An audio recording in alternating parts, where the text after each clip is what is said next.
What is a thesis statement and how do you write one?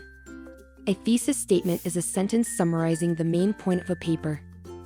Ask yourself, what do you want your audience to know when they finish reading it?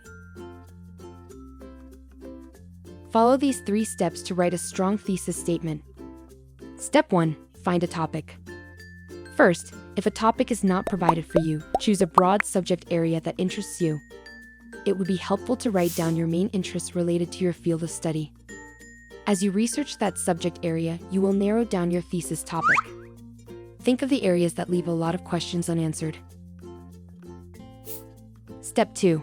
Make a claim about your topic. A good claim is not just an opinion, but a point of view that could be argued.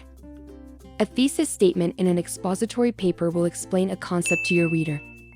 For example, early reading promotes brain development in infants. A thesis statement in an argumentative paper will persuade your reader to think differently about an issue. For example, organ donors should be financially compensated. Step 3. Support your claim with specific evidence or reasons. For the argument, how does reading to infants promote brain development? Evidence 1. Fosters comprehension skills. Evidence 2. Increases vocabulary. Evidence 3. Exposes them to new worlds. An ideal thesis statement would then be, early reading promotes brain development in infants by fostering their comprehension skills, increasing their vocabulary, and exposing them to new worlds. Each paragraph of the paper should then aim to either support or defend the thesis.